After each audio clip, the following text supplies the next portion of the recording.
Ebema produit des produits en béton de qualité supérieure. Nous accordons énormément d'importance à une pose correcte. Nous allons ici nous concentrer sur les ralentisseurs préfabriqués. Les ralentisseurs Ebema sont disponibles en 8 formats et en 2 types différents, sinusoïdal et trapézoïdal. Les ralentisseurs préfabriqués présentent de nombreux avantages. Tout d'abord, leur finition durable. Les lignes sont en béton blanc coulé.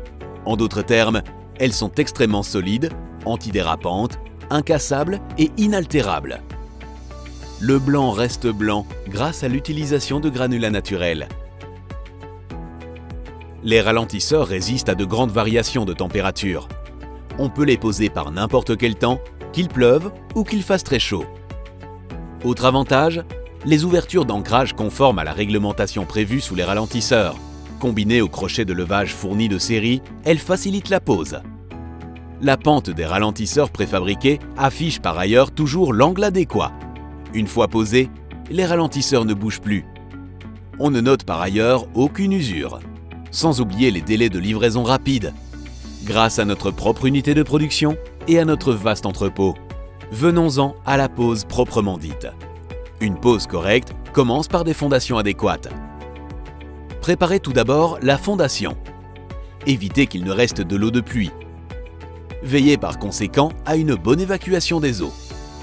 Posez ensuite des blocs sur la fondation préalablement préparée. Veillez à prévoir une distance de 20 cm entre la fondation et la face inférieure plate du ralentisseur. Posez ensuite le ralentisseur sur ces blocs. Soulevez-le à l'aide d'un crochet de levage. Fixez les points d'ancrage sous les ouvertures d'ancrage prévues sous le ralentisseur. Attention, positionnez toujours le ralentisseur parfaitement de niveau par rapport à la chaussée adjacente. Le ralentisseur affichera ainsi l'inclinaison adéquate.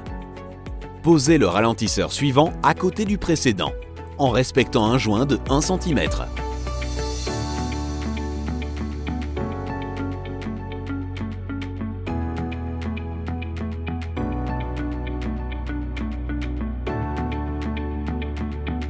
Jointoyez ensuite les ralentisseurs posés à l'aide du béton autonivelant.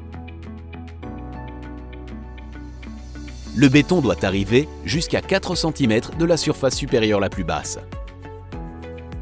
Laissez le béton durcir pendant au moins 2 jours. Nettoyez ensuite les joints à l'air comprimé.